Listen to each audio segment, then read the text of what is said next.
This is the Authority Company Podcast, conversations with leaders that are designing the future. Hola, I'm Joe Pardavila, and my guest today is Chris Kaufman, co-founder and former chief creative officer of StockX, the Detroit-based multi-billion-dollar sneaker resale platform. Chris's new book, Empathy at Work, Building Better Businesses Through People-First Leadership, argues that vulnerability and compassion aren't soft skills, they're smart leadership. We're going to talk about what empathy looks like in action, how leaders can build trust through vulnerability, and why kindness is good business. Chris Kaufman, welcome to the podcast. How are you? Hey, Joe, I'm great. How about you? I'm excellent. Thanks so much for joining me on the podcast. And Chris, I pulled up an old article about you. I think it was by your local paper at your university, EMU. And I love how people write how they don't talk. So the opening line to the article was, born with an obsession with design and improving processes. So, Chris, take me back. When you were born, did you have this obsession with design and improving process? Did you create PowerPoint presentations and Excel spreadsheets as a young 5 or 6 year old out there in the Midwest? Not quite when I was born. Well, that's funny. And I avoid Excel spreadsheets as much as possible. Good for you. So tell me about this obsession with design, which actually led you, we talk about StockX, but it led you to that. Where did that come from? Like, was that something that you maybe saw someone do it, or then like you just started doing stuff on your own? Where did that whole sort of like, I guess, the ethos of your life and design and process, how did that all start for you? Yeah, so it's more so an obsession with problem solving, and I think from a pretty early age, one way that I found that I could solve problems and be creative was through art and design and other creative mediums, and it's something that really clicked for me. And as I got older, I was in high school in the '90s, and um, the internet had just become a thing, and computer-based design software was just really starting to take off. And I started kind of tinkering with that stuff and absolutely loved it. And over time, I really learned that design as a problem solving medium applies to communication. It solves business problems. Um, it helps create brands. And I really started paying attention to those things. And the thing that really kind of sparked some of that at a very young age, and I'm talking 8, 9, 10 years old, I always paid attention to the fonts on sides of school buses, on sports jerseys, and I you know, I didn't quite understand all the mechanics of that stuff, but I would go home and I would, sketch a school bus with a different style of numbers, and, I'd think, like, why does it feel different? Like, why does that have a different, like, sense of emotion or impact? And, same thing with jerseys. And then over time, you start reading about typography and how different styles of typography can create a friendly look and feel, or, some styles might be more serious. And I really loved how much emotion there is in design. And then you start going into things like color theory and the psychology of colors and shapes and things like that. And I was just fascinated by it. That's so cool. All right, well, I take back everything I said. You were born with an obsession with design. Maybe, So the yeah. Eastern Echo was right. So all apologies to the Eastern Echo there in Eastern Michigan. So that's so cool. And it's so funny when we talk about logos and design and fonts. It's so funny. I think we almost, and this is just, you're the designer, but like on the consumer side, we reverse engineer it. Like we look at the Nike logo and we think it stands for greatness, but it's only great because Nike's great. And, or like, the Apple logo is awesome because Apple's awesome. Tell me about that in the design world of like, you can create the greatest design in the world, but sometimes it's either super simple but at the end of the day, it's always that company that will sort of make that design better than it actually is. That's 100% spot on, and, I think a lot of times marketing leaders, CEOs, they become obsessed with the visual brand identity of a company, which is important, Yeah. but it's not gonna solve your problems, right? If you're having issues with trust with your customers, it's not gonna make them feel any differently about your company if you get a new logo.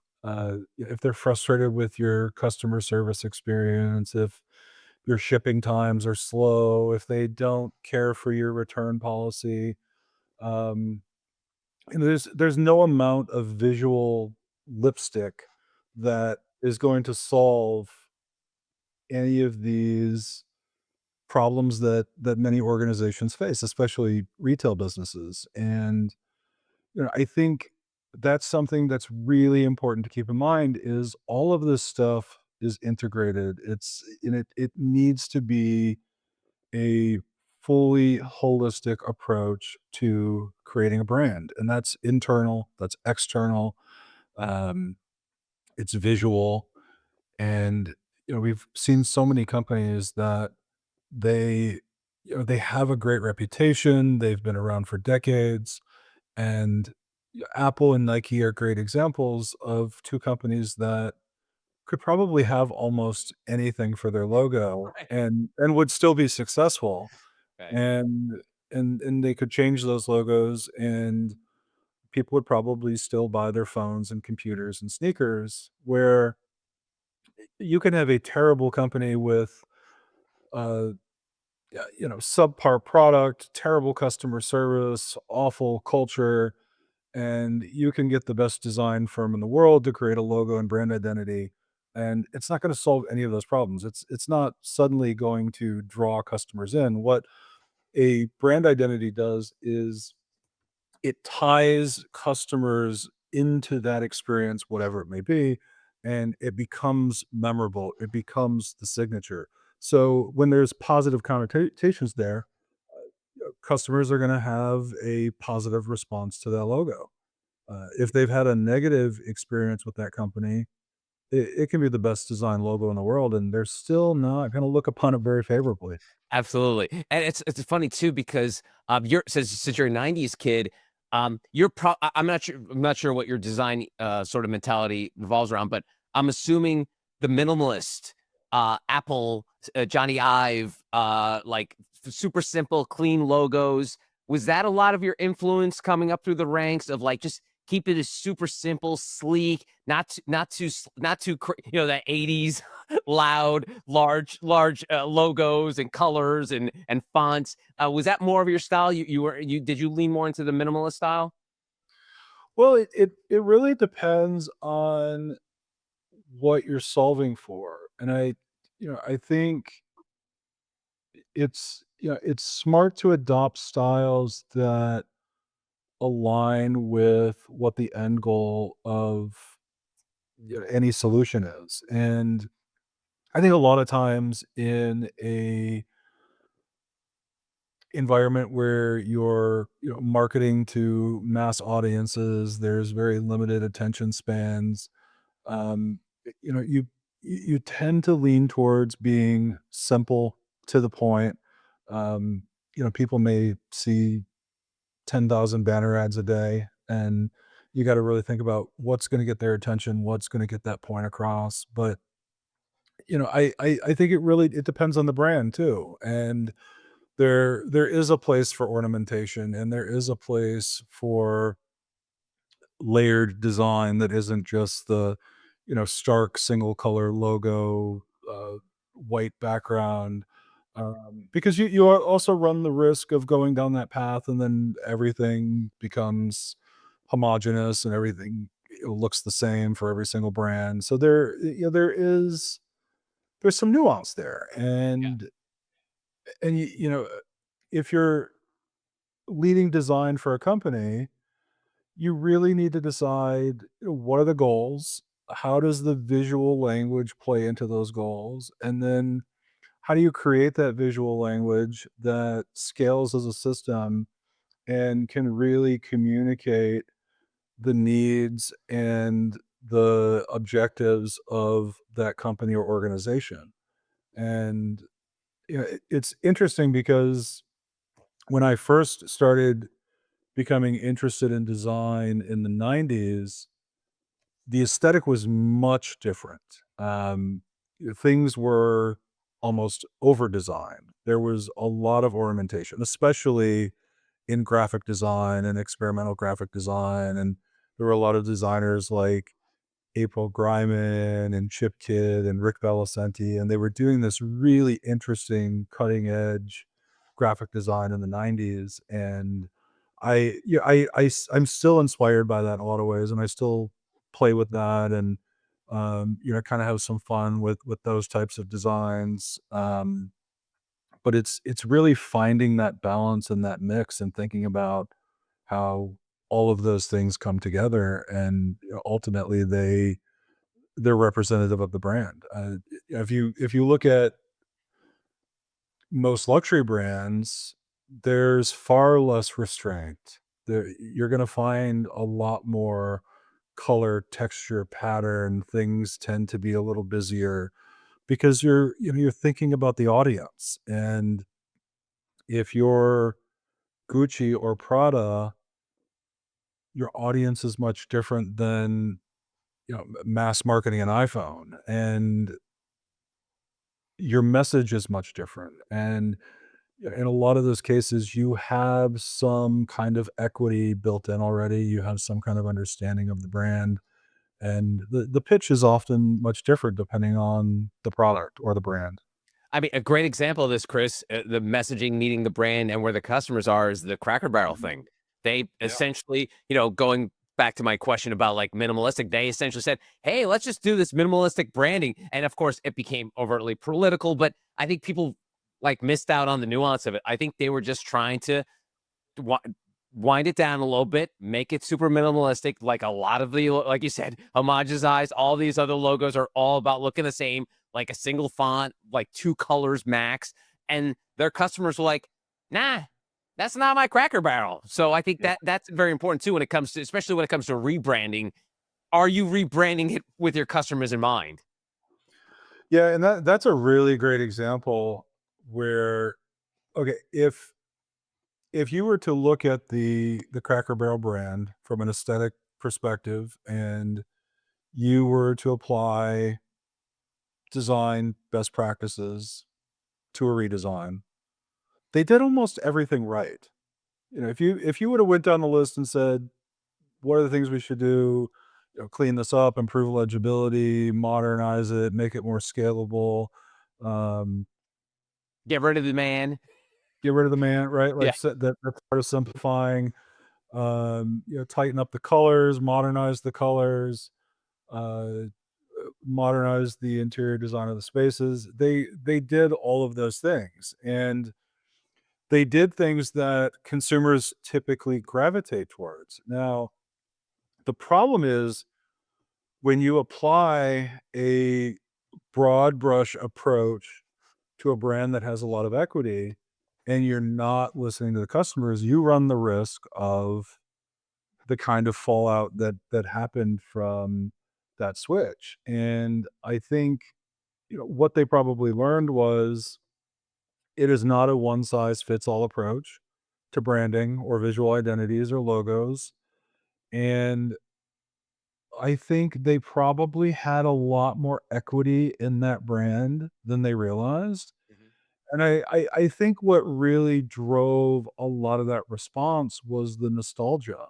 And, you know, most people have some kind of experience or memory of Cracker Barrel, and, a lot of that involves, what they call themselves the old country store, Yep. and it's the brown tile floors and the worn wooden walls and the tchotchkes and the pictures, and and it's an experience for people. And I think what brands sometimes underestimate is the amount of emotional investment in capital that exists in their brand. And this was a perfect example where people felt like something was being taken away from them, whether that was, remembering dinners with their grandparents when they were younger, or some kind of deeper connection to their family, to growing up, to there's just there was something deeper there. And I think, they learned a lesson, and they, I mean, they stepped back, they reassessed where they were and what people were saying and the reactions that they were hearing, and they reassessed, and they came back and changed. And it's not the first time this has happened. Gap did the same thing, uh, I know, well over a decade ago at this point. Um, Tropicana had one of the most disastrous redesigns ever, and that was another one where, purely from a design best practices perspective, they modernized, they simplified, they made it cleaner. Um, yeah, that Tropicana packaging that they released, like, if Apple was designing packaging for orange juice, that's exactly what it looked like. And what happened was they put it on the shelves, and the trend that was happening at the time was this, very minimalist, clean, lots of white space, modern typography trend that we're talking about.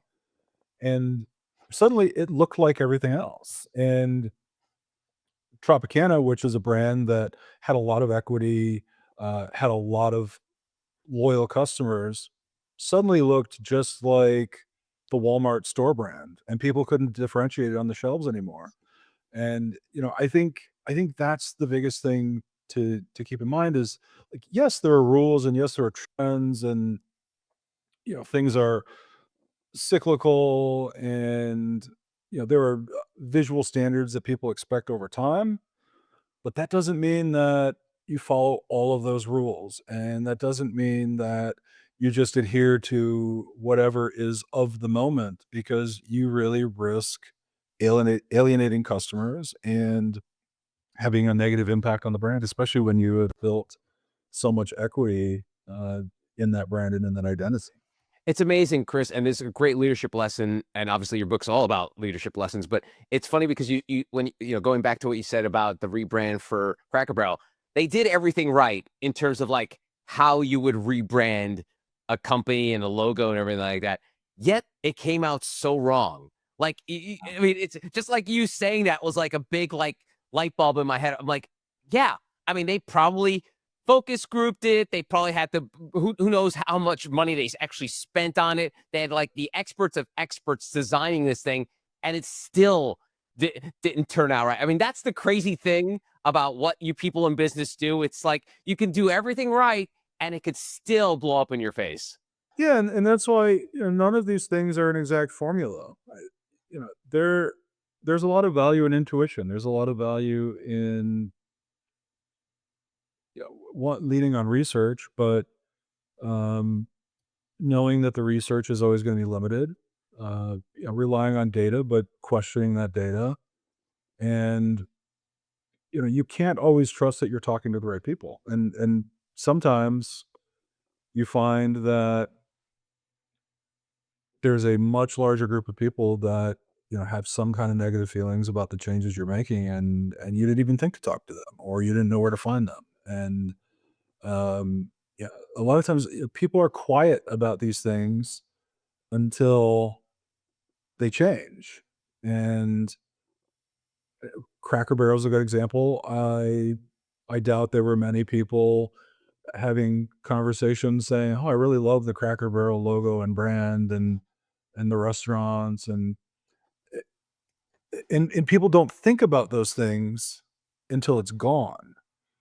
And that's when you have these, these issues that can arise. And it goes so deep at companies where, yes, you can strip something away from the brand and customers can revolt. And, you know, a day earlier you could have asked them what they loved about the brand, and then they never would have said, loved the guy in the barrel. Right. But suddenly the guy in the barrel is gone and it's problematic. Um, you know, Parallels to things we've seen in a lot of businesses is, you've got cost cutting efforts. You may ask employees, what's important to you, what are the things you appreciate, and the top things on their list are rarely going to be, oh well, we like coffee in the break room. And then suddenly someone has the idea that, like, well, people aren't saying they like coffee in the break room, and we can save a little bit of money by taking away that perk in the office, and people revolt because we tend to not name the things that we take for granted or that we think are automatic. Right. And it's funny because and your book is about empathy and culture, and so and for the reason of these rebrandings going wrong could have a gazillion reasons, as you kind of broke down earlier. But like, does the culture piece play a major part in terms of like a lot of these companies that have undergone this kind of rebrand? Is it that the culture inside the company is of, hey, if they're saying this is what we're gonna do, I'm gonna say it's a good idea. Do you think some of that plays a part when some of these things go wrong, that internally we could there no one is afraid to speak up, or anyone is afraid to speak up? Like, does that play a part in it? I think there's a couple angles that really play a part in that. And when there is a culture that does not appreciate listening, and that can be listening to your employees, that can be listening to your customers, you run the risk of, one, violating people's trust, not making people feel like they're not a part of the process, like they're not involved, they're not important. Um, and that can work on both sides of the business, internally and externally. Um, but I think there's another part of it where what you mentioned is there's a psychological safety factor. And we see businesses make mistakes all the time because someone internally knew that a decision was going to be made or was being made that is problematic, and they can see the writing on the wall. They know, they have a pretty good idea what the consequences are going to be, but they're like, I don't want to speak up because I don't want to be wrong. I don't want to go against the grain. I don't want to rock the boat. Um, Somebody with a more senior title than me is championing this idea, and I am afraid to be the one to push back against them. And we see that all the time. And if you're not building a culture where, you know, it is ingrained in the way people operate to say, we don't put weight on titles. We don't put weight on whose idea it is. If it's a good idea, it's a good idea. And if it's something that needs to be communicated, it doesn't matter if it comes from an intern who's there on their first day or the CEO. And I think that's one of those things that is really, really important when we talk about empathy. It is empathizing with multiple perspectives, multiple viewpoints, and realizing that we're all biased. We're all products of our own experiences, and we are largely blind to the things that happen outside of our bubble. And the more we listen to people and the more we pay attention, and the more we welcome alternative perspectives, the more we're going to learn, the stronger teams we're going to have, the more successful our businesses are going to be. And that is not at all weakness. As much as it gets viewed that way so often, being wrong as a leader and allowing yourself to be wrong and to learn from that and to adapt and to accept the ideas from a diverse set of people with different experiences and backgrounds and opinions is incredibly powerful and is critical to long-term growth and sustainability. That's great. Good stuff. And for a lot of people like that would write a book about empathy, they're mostly like folks that are like thought leaders or professors or writers or influencers, but you got the receipts. You were a chief creative officer and co-founder at StockX. And I know people over 50 may not know what StockX is unless they have kids, but give us the quick thumbnail. Like, I know this is hard, but like the quick thumbnail of like how the company was founded. And obviously, we all know how it's become a multi-billion-dollar company. But how did that all come together for you, there, Chris?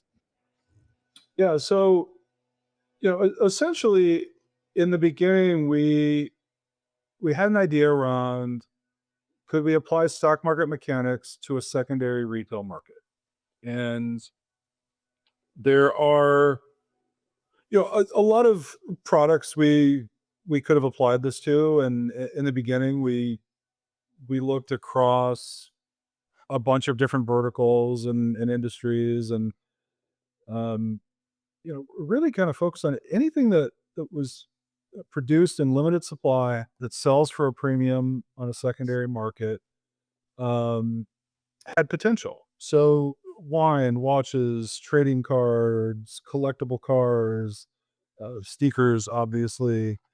Um, but we really went down the sneaker path because we saw that there was a problem that needed to be solved, and it really wasn't necessarily about sneakers. It was about a growing industry, an industry where there was a ton of counterfeit goods.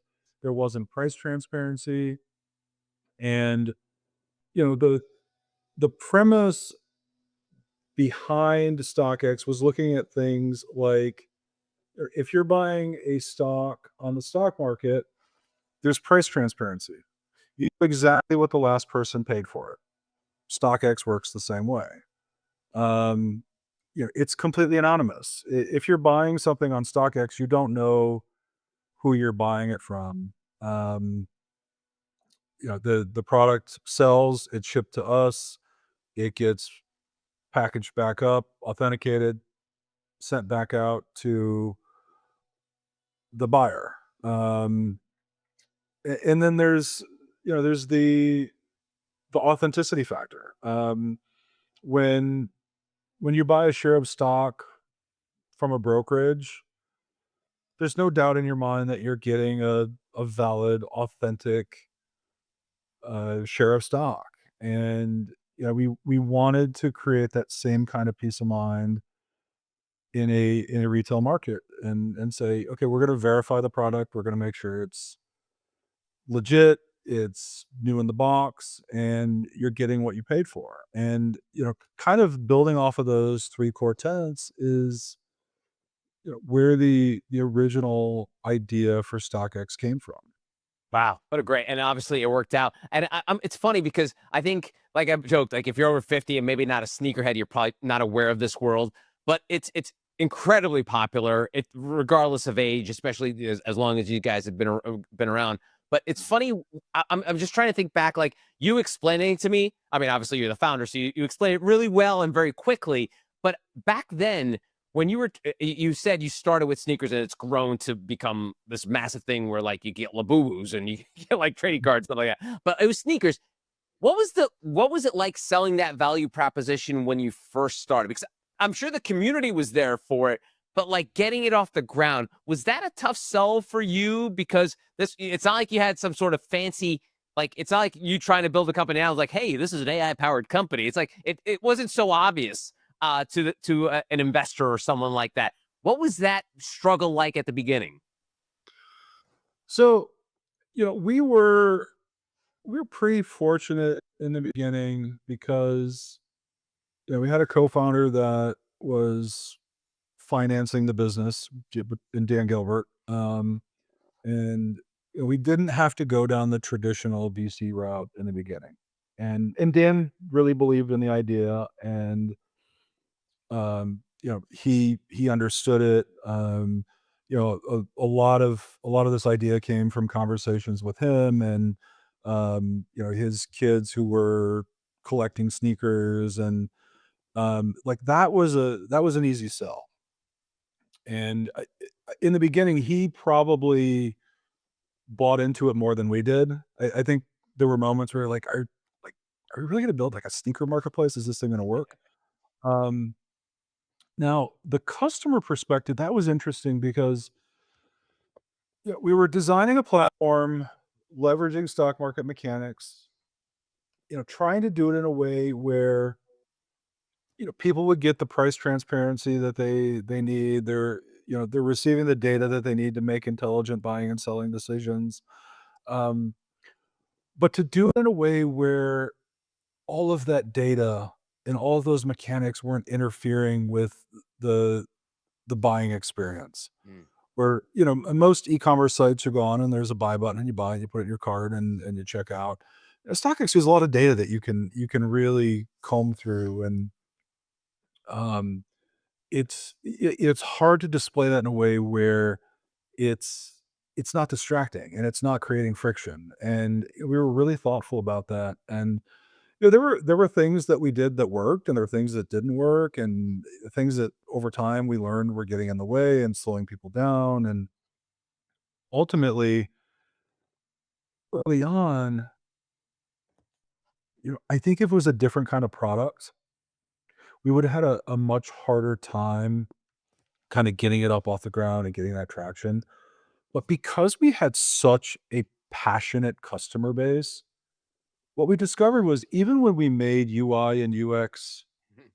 errors and missteps, people were so motivated to get the shoes that they couldn't find elsewhere, that they found a way around those obstacles, and they got around that friction. They found a way to buy the things that they wanted to buy. And still feel very fortunate for those customers. And we've done endless amounts of testing and research and interviews over the years, and have a pretty good idea of what the experience needs to be for most people. And but yeah, in the beginning we were just so fortunate to have people that were just so hungry to get their hands on whatever the product was that they were passionate about. And I was like, don't get in the way of a motivated sneakerhead, because Yeah.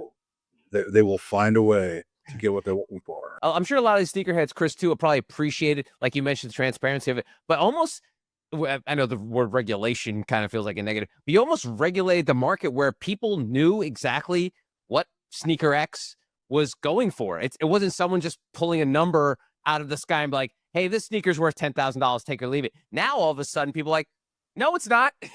I see that the lasso was sold for $1,000, so I know it's not $10,000. So I'm sure the consumers really, really appreciate that, where you guys sort of become the Kelly Blue Book of sneakers, and now much more than that. Well, and I mean, the buyers have always appreciated that, and it's democratized that market in a Yep. way, and really provided that data and transparency that people weren't receiving. Um, in the early days, and this is over a decade ago at this point, but the the sellers, or at least some of the sellers, were not happy about it, because they were able to set prices that they decided on. There wasn't necessarily a lot of market data supporting it.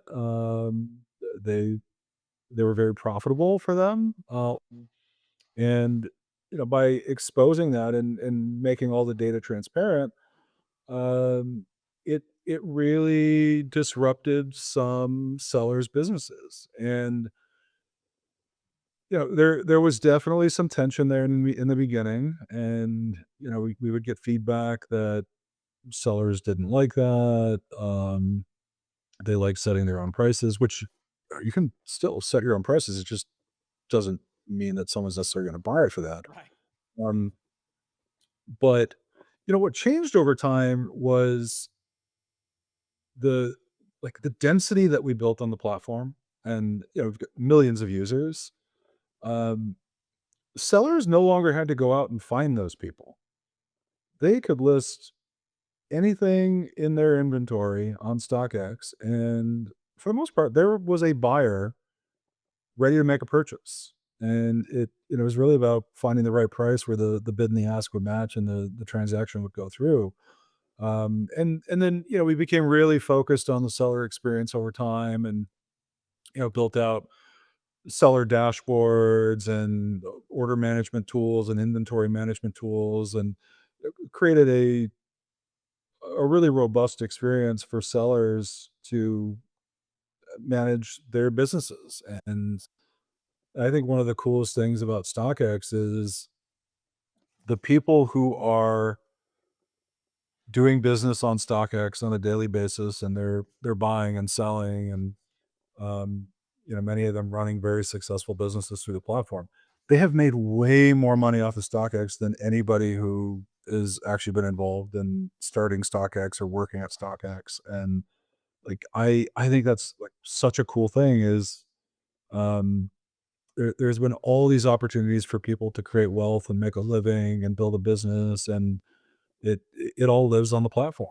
And some people do really well. I mean, we have sellers that do millions of dollars in business, and Wow. it's so incredible. Awesome. And all that experience led to you to have an incredible career, write this book, Empathy at Work. And Chris, I have this running joke that it took a global pandemic for people to learn empathy. Like they were like, wait, what is that? Oh, you mean I should be nice to the people that work here, or I should treat everyone the same? Um, During those days with StockX, when it comes to having multiple founders and people at the top, is that something that you guys all had to monitor, or were you self-policing, like, in terms of, like, the empathy piece when you were starting up the company? Was it something that you guys were intentionally doing? Did it happen unintentionally? Take me back to some of that, the early, seeds of you learning about the importance of empathy. Well, when you're an early stage startup, it is chaos, and it is really easy to lose sight of some of those things because you're focused on moving as quickly as possible, getting as much done as possible. And it's it's easy to, keep moving at a speed where you're not pausing, and you're not stopping to think, like, how's the team doing? How are people feeling? Like, what's going on in people's lives? Um, are there ways that we're running the business that are negatively impacting people? Are there things that we could do better that would make people happier and healthier and feel safer at work, and um, also continue to move the business forward in a productive way and create long-term sustainability, and you know decrease attrition, and keep us in a spot where the people that we've invested in and we've hired and we've trained feel a sense of belonging and a sense of purpose and want to be here for a long time. And like that's super valuable to a business. And I think in the early days, you don't necessarily have those things down on paper. You haven't necessarily created a mission and vision and formalized values. But some of it is you're doing the things that feel right to you. You're doing the things that um, feel human, and you're trying to lead with kindness, and you're trying to um, put yourself in other people's shoes. And I say, like, the safe bet is to assume that everybody has something going on. You don't know uh, who is dealing with a family illness, or um, who has lost a pet, or um, is experiencing any other kinds of difficulties in their lives. And the reality is, we're all experiencing some kind of difficulty or challenge in our lives at any given point in time, and we typically don't talk about those things at work, and that's okay. But it's also important to lead through the lens where you're making the assumption that people probably have things going on, and um the worst thing that happens is you're extra kind to somebody who was having a perfectly fine day to begin with, and that's great too. And I would say when you're early on, it's easy to make missteps, and I think it's really important to start a business with people that one, are gonna check you when, we do something where you could maybe do better, and just as importantly, that, you're working on a business with people that are gonna be receptive when you need to check them. And in the beginning, when you're doing those things and you're small and you're scrappy and, you're being honest and open and staying open to feedback and being transparent with the feedback you have for others, it's super powerful. And then over time, things become a little more formal. You actually do start to spell out what those values and the mission are, and um you make sure that they're a part of your hiring practices, they're a part of your training. You make sure that that culture is really ingrained in everything you do, and you make sure that people are a part of it, and you make sure that people are upholding those values and treating people the way that as a founder you you want people in your business to be treated. And yeah, you certainly don't have to be a founder to have that kind of impact on the business. It starts with the people that you lead every day, and how you treat them. And I strongly believe that most behavior is modeled. And if you're being a empathetic leader who is creating a sense of trust in your organization and building an environment where there's a high amount of psychological safety, and people feel comfortable speaking up, people feel comfortable calling out their boss on their mistakes, um the people under you will tend to do those things too, and they're going to have reports, and they're going to have people on other teams that they deal with.